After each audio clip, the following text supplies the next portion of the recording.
দেখো, আমি তোমাকে কতবার বলছি আমার বাসায় তোমার বাবা মাকে পাঠাও, তুমি তো আমার কোনো কথাই শুনছো না। একটা কথা সত্য যে মেয়েদের বয়স হলে তার পরিবার থেকে বিয়ের জন্য অনেক চাপাচাপি করে, আর তুমি এখন আমাকে বিয়ে করতে বলছো, এছাড়া কিছু না। তবে হ্যাঁ, একটা কথা বলি, আমি আমার পরিবারকে বলবো তোমার কথা। আজও পর্যন্ত আমার ভাইকে বলিনি যে আমি মিতুকে ভালোবাসি, আজকে ভাইকে সরাসরি বলবো। আর আমি যদি তোমার কথা বলি তাহলে ভাইয়া কখনো না করবে না। আমি 2-3 মাসের মধ্যেই তোমাকে প্যাপা প্যা সানাই বাজিয়ে বিয়ে করে আমার বাড়িতে নিয়ে যাবো, কেমন? তুমি 2-3টা মাসের কথা বলছো, আর দেখো আমার কাছে 2 দিনও সময় নেই। আজকে যে তোমার সঙ্গে আমি দেখা করতে আসছি এটাই তোমার কাছে অনেক, কালকে তোমার সঙ্গে আমি দেখা করতে পারবো কিনা এটাই তো আমার সন্দেহ। দেখো এখন আমাকে যেতে হবে, আবার লেট করে গেলে বাসায় আবার রাগারাগি করবে। আর তুমি আমার কথাটা মজা হিসাবে নিলে না, 2 দিন পরে এটা পস্তাবা যে আমি আসলে কি বলছিলাম। আরে মিতু, কি ব্যাপার? মিতু তো কখনো এইভাবে কথা বলে না, আজকে হঠাৎ কি হলো যে? ভাইয়া, হ্যাঁ, তোমার সাথে আমার কিছু কথা আছে। কি কথা? ভাইয়া আসলে কিভাবে যে বলি, কি কোনো ব্যবসা করবি? টাকা পয়সা দরকার? কত টাকা লাগবে? এই ব্যবসা করবি ভালো কথা, 5 লাখ টাকা লয়ে যা লাগলে। দেখো ভাইয়া, যখনই তোমার কাছে আসি কিছু চাইতেই তুমি আমাকে টাকা দিয়ে দাও। আমি জানি যে তুমি আমাকে অনেক ভালোবাসো, কিন্তু ভাইয়া আজকে যেটা চাবো সেটা টাকা না, অন্য কিছু। কি চাস বল? ভাইয়া আমি না একটা মেয়েকে ভালোবাসি, ওর নাম মিতু, ও আমাকে অনেক ভালোবাসে। আমি শুধু চাই আমি মিতুকে বিয়ে করে আমাদের বাড়ির বউ বানিয়ে নিয়ে আসতে। শোন, তোর এখন বিজনেসের বয়স, আগে ব্যবসা কর, ভালো বিজনেস কর একটা কইরা, তারপর আমি তোকে অনেক সুন্দর মেয়ে আছে, আমি একটা মেয়ে দেখে তোকে বিয়ে করাবো।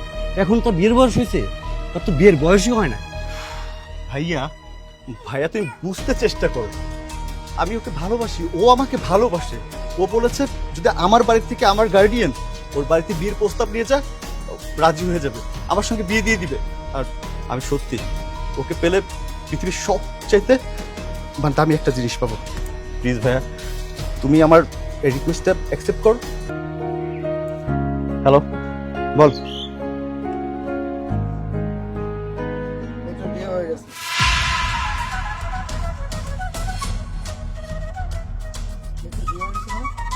মিতুর বিয়ে হয়ে গেছে মানে?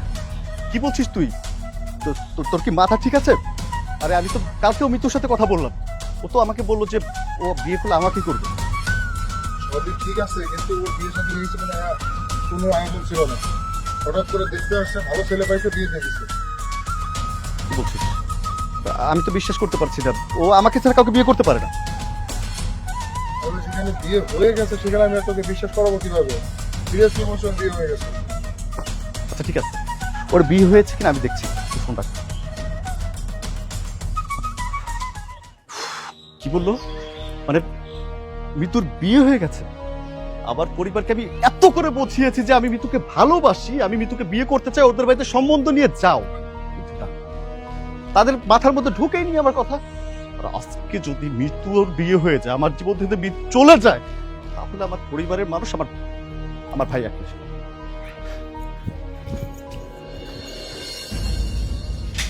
এই দাঁড়া, এত সাই সাই করে কোথা থেকে আসলি? কোথা থেকে আসলাম শুনবে? কোথা থেকে আসলাম?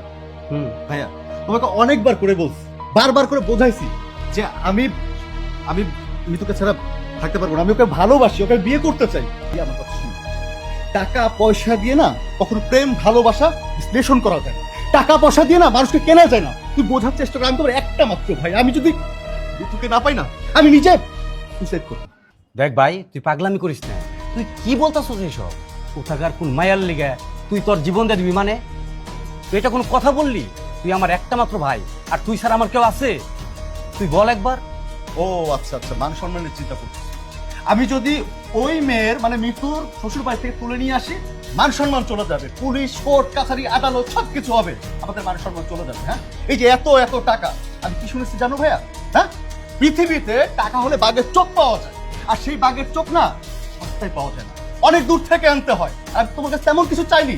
হ্যাঁ, শুধু মিতুকে আমার জীবনে ফেরত চেয়েছি, যে ওকে ছাড়া আমি থাকতে পারবো না, বাঁচতে পারবো না। প্লিজ, আমি জাস্ট মিতুকে চাই। দেখ, আমাদের টাকা পয়সা বাড়ি গাড়ি সবকিছুই আছে, আমাদের কি কমতি আছে? তারপরও এই মেয়ে তোর কাছে বিয়ে দেয়নি। আর এই মেয়ে যদি সত্যিই তোকে ভালোবাসতো, তোর কাছেই ছুটে আসতো, তাই না? তাহলে কেন তুই পাগলামি করছিস? শোন, তুই ব্যাপারটা একবার ভাইবা দেয়, তুই বড় লোকের ছেলে, তারপরও ওই মেয়েটার তোর কাছে বিয়ে দেয় নাই, অবশ্যই কোনো কারণ আছে। আর ওই মেয়েটা যদি তোর সত্যি ভালোবাসতো, তাহলে অবশ্যই তোর কাছে বিয়ে দিত। এটা কি তুই বুঝছ না? ভাইয়া, আমি সবই বুঝি, সবই জানি, কিন্তু আমি যে মিতুকে ছাড়া একটা নিঃশ্বাস ফেলতে পারি না, আমি মিতুকে ছাড়া কিছু ভাবতে পারি না, আমি তোমাকে বুঝাইতে পারবো না ভাইয়া। তুমি জাস্ট আমাকে যদি মিতুকে না এনে দাও আমার জীবনে, আমি তুমি সুইসাইড করবো, তখন বুঝতে পারবে ভাই হারানোর বেদনাটা কত। দেখ ভাই, তুই আমার একটা মাত্র ভাই, তুই ছাড়া আমার আর কে আছে? শোন, ওই মেয়ের তো বিয়ে হয়ে গেছে, আর ওই বিবাহিত মেয়ে যদি তুই বিয়ে কর, আমাদের আর ইজ্জত থাকবো? তুই এই বাড়িতে আসতে পারবি? আরে তুই যদি ভালো চাস, তাহলে ওর থেকে একটা সুন্দর একটা মেয়ে বিয়ে করে আমাদের বাসায় লইয়া। ভাইয়া তুমি বুঝতে পারছো না, আমি শুধু মিতুকে ভালোবাসি, মিতুকে বিয়ে করবো, এই জিনিসটা তোমাকে বোঝাইতে পারতেছি না।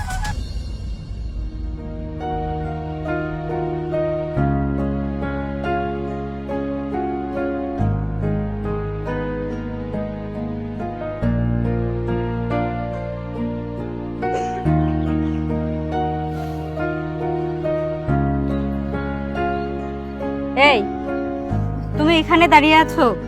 মা তো খাবার বাড়ছে, চলো খাবে। শ্বশুরবাড়ি মধুর হাড়ি, শ্বশুরবাড়ি তো আসছি খাওয়ার জন্যই, কিন্তু 4-5 দিন তো হয়ে গেল শুধু খাচ্ছি আর খাচ্ছি।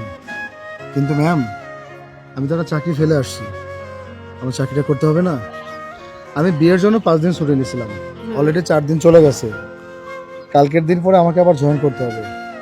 আমি বলছিলাম কি, আমরা এখান থেকে আমাদের বাড়ির উদ্দেশ্যে বের হয়ে যাই, তুমি কি বলো? হ্যাঁ, তুমি ঠিকই বলেছো।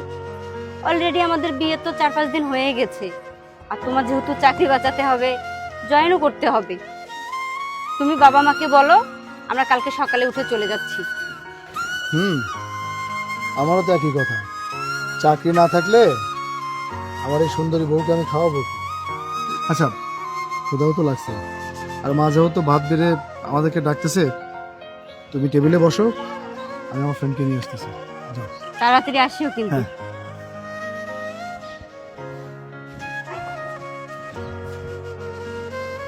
এই যে মিস্টার, হাওয়া বাতাস খালে পেট ভরবে, খাবার খেতে হবে না? দেখো, অফিস থেকে ছুটি নিয়েছি আমরা 5 দিন, অলরেডি আজকে 4 দিন হয়ে গেছে। একটা কাজ করো, ভাত খেয়ে আজকে বিকেলে চলো, আর নাহলে কালকে সকালে কিন্তু যেতেই হবে। যদি চাকরিটা হারাও, তাহলে কিন্তু বসবা, নতুন বিয়ে করছো, নতুন বউ, না খাই থাকবে। নিচে যাই, খাওয়া দাওয়া শেষ করি, শ্বশুর শাশুড়িতে আলোচনা করে আজকে বিকেলে যাবো নাকি কাল সকালে যাবো সেটা তারাই বলবে। ক্ষুধা লাগছে, আসো। আচ্ছা চলো।